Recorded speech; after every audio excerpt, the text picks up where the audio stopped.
Hey guys, some of you already know that I freelance, and what that means is that a company will call me when they're doing a video production, let's say TNT Sports or Fox Sports or ESPN. They'll call and they'll say, hey, we have this job coming up. Can you fill this position for this amount of money? Usually the answer is yes, I can, and yes, I will.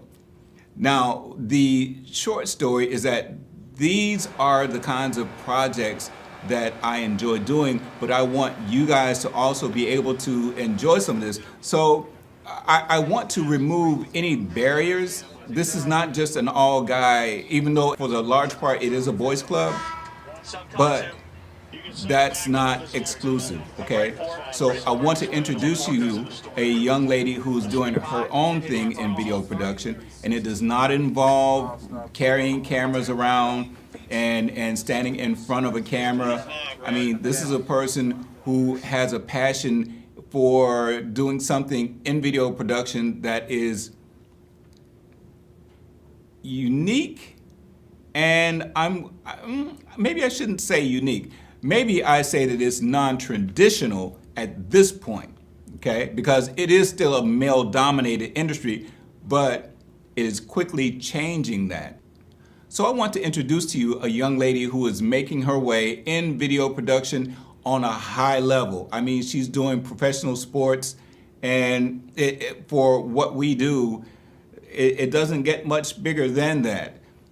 Tell me who you are, where you're from, and how did you make your way to a truck like this? Well, my name's Leah Kopenik. I'm originally from Vancouver, Canada. I started in production. I wanted to be a director and then realized that wasn't for me, and found a passion in fixing everything that was broken at school, and got myself an internship with a TV station that really wanted some more engineers. Over time, realized I wanted to do mobile shows because I would go out to shadow and would spend more time helping and working and busting my butt there than I would at my regular job. And they offered me more training and more opportunities going out on the road. Long story short, I ended up working at NEP after going to school again to make sure I had the right piece of paper so that the US would take me in. I ended up working at NEP as an engineer. When I look at you in this position, I can say quite easily that you are in the minority for several reasons. You know, first of all, for it being sports industry. Second of all, for it being television production. Thirdly, being an engineer. How did all of that play into your decision, and how do you feel being in the minority? Being a minority in this industry is definitely interesting. You get a lot of people who don't believe right away that you are who you say you are. I get a lot of people who walk in and go, I'm looking for an engineer, and hello, that's me. And like, really? It's definitely, there's a lot of extra effort you do have to put into it, because you do have to show that you know what you want, but having a passion for it really helps that. You hear the same thing a lot. You hear a lot of people asking, what's it like? You're the only girl. We need so many more girls. And it's true, we do need more women in this industry, and all aspects of it, especially the engineering and the sports industry. But, I have always been one of those people who liked to get dirty and to work with my hands, and I wanted to do something that combined all of my interests in both television and production and working with my hands and fixing things. And this was the only opportunity. And knowing that there weren't that many females made me want to do it even more to show that I could do it. And it's been absolutely fantastic on that front. People give you that opportunity, they give you that chance to show yourself. You're not just swept aside because you might not know what they want you to know. They want to see that you can do it. And once you can, everything goes in the right direction for you after that. I'm going to call you a role model. That's dangerous. And just from that one statement, I'm calling you a role model. What does that phrase mean to you, and why do you think that I think it applies to you? I think being a role model is somebody that can show you that you can do it. Having somebody else lead the way, knowing that you're not going to be alone out there, is what I think a role model is, in my personal opinion. And having somebody who has a passion in what you want to do. I am proud of what I am, the the fact that I am a female engineer, and I know there's very few, and I admit to that, and I'm also not afraid to talk about it. I think that's what makes me a role model in other people's eyes, and that I am willing to reach out. I do a lot of stuff similar to this, where I talk to my old school, and I talk to a lot of the youngins, and especially the females, and I do a lot of training for females in the industry who do have an interest. I am usually the outreach person that they contact. So I would assume, and that's why I think you think I'm a role model, is that I have that interest in helping people get in and dragging more people into this exciting and fun and a little scary industry. Tell me something that was really fun that happened to you because of video production. Something that was really fun that happened to me. I did get into, when I was working in engineering back home in Vancouver, I did get to do the World Downhill Skiing Championships in Banff at Lake Louise.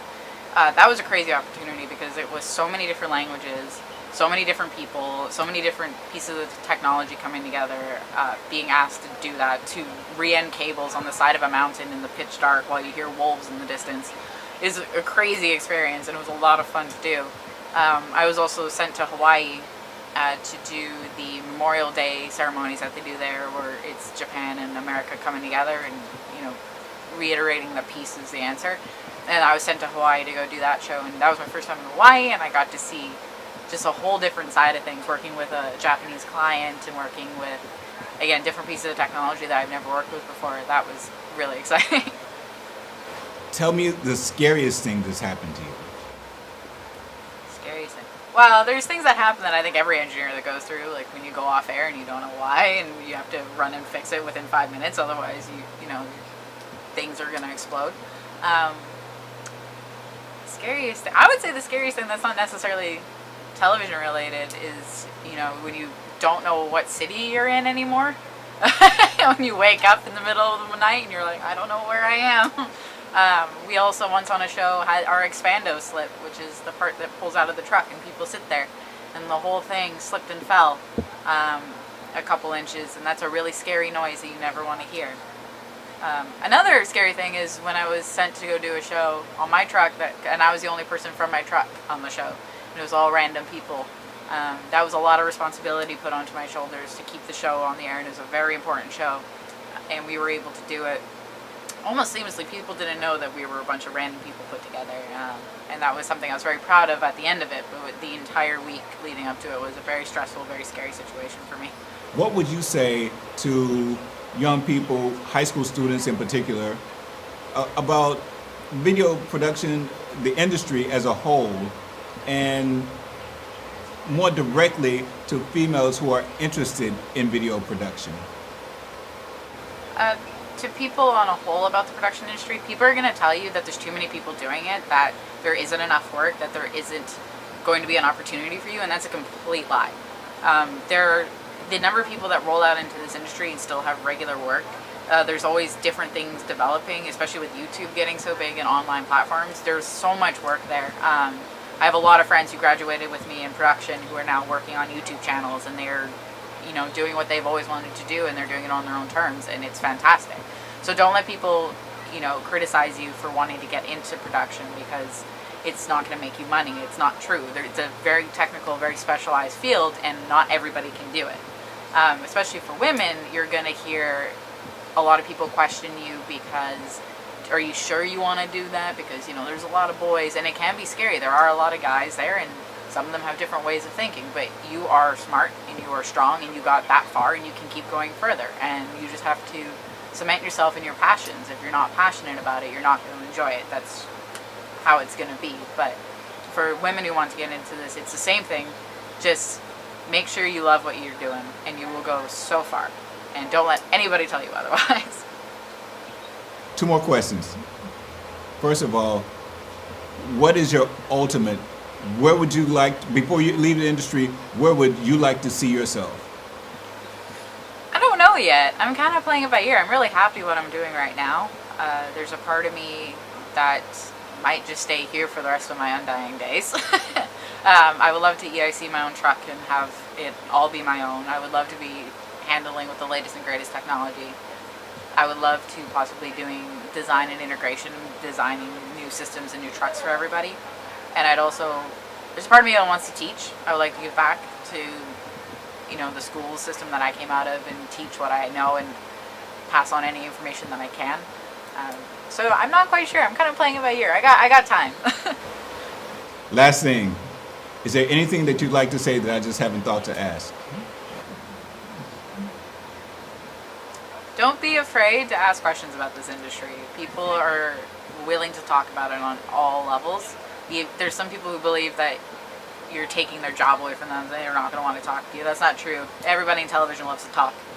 We weren't bred for being in front of the screen. We were good for behind the camera, and we love to talk about what we do, and we love to tell stories. And so if you have an interest in it and a passion, reach out to somebody who does what you do and you want to get into their shoes and learn more. Don't be afraid to message them, email them, find somebody who might have a contact with them, because that's the easiest way to find out if you're going to love what you're doing.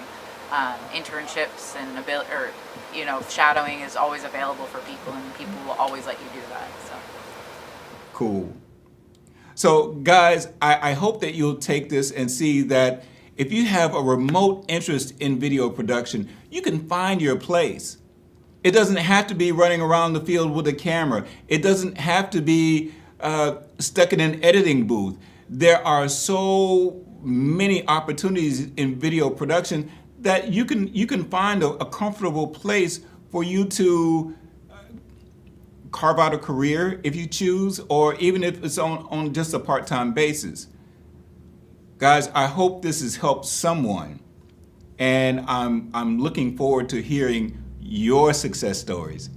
Please keep me posted, and if you can figure out a way for me to help you, please, please, please let me know. If you don't succeed, I have failed you. Do not let me fail you.